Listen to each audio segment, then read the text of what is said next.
guys, Dwayne Estes, Executive Director of the Southeastern Grasslands Initiative.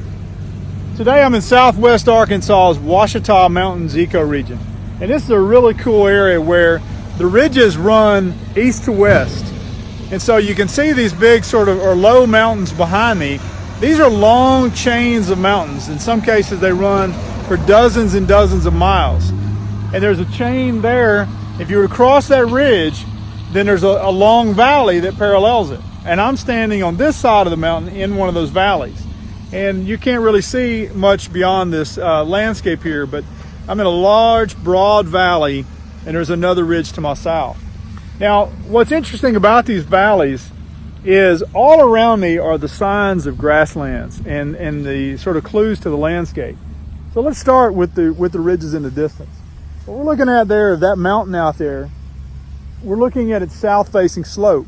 And if we continue to look down this chain off into the distance, you'll see those bald patches up on the side. And those are barrens communities. Those are really extremely rocky, what we call xeric grasslands. That's X-E-R-I-C, xeric grasslands.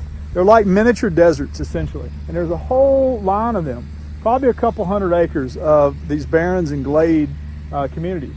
And you'll find things like tarantulas and collared lizards, yuccas and cactus, fame flowers, all this kind of desert-like plants occur up there.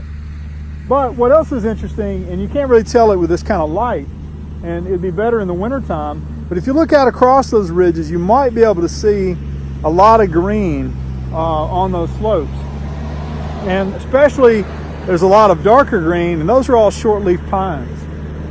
Those south-facing slopes historically would have been way more open.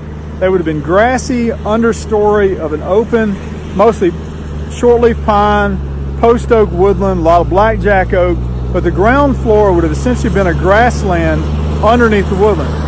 You can see the mowers behind me, and as is happening everywhere in the South today, mowers are absolutely just blasting all the roadsides.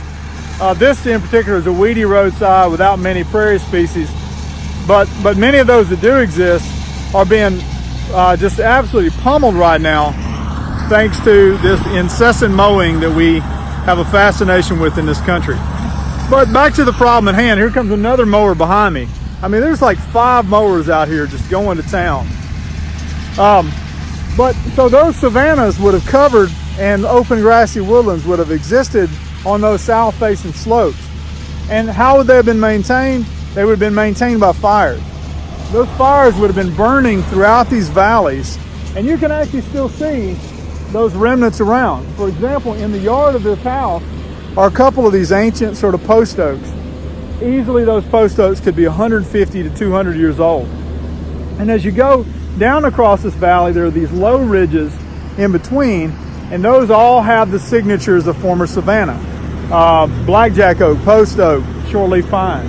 Many of these pastures out here today are filled with these old pines. So it's a little bit loud, but I wanted to stop and sort of report into you from the Ouachita Mountains and valleys out here. I'm about 2 hours southwest of Little Rock. Now, unfortunately, most of the valley bottom prairies and savannas have disappeared, except for what is along the roadsides. And again, you can clearly see that behind me, we've got those road crews back here. I mean, that guy's going over what the previous guy just mowed. So, guys, mowing really should happen once per year. It should happen preferably probably in March. There's really no need to continue mowing those roadsides except for purely aesthetic perspective. We could save money, we could save manpower, and we can promote our roadside biodiversity if we would just cut down on that a little bit more. All right, reporting to you guys from the beautiful historical area of grasslands here in the Ouachita Mountains. Thank you for your time. Continue to follow the Southeastern Grasslands Initiative on Facebook, and be sure to check out our website, segrasslands.org. Thanks, guys.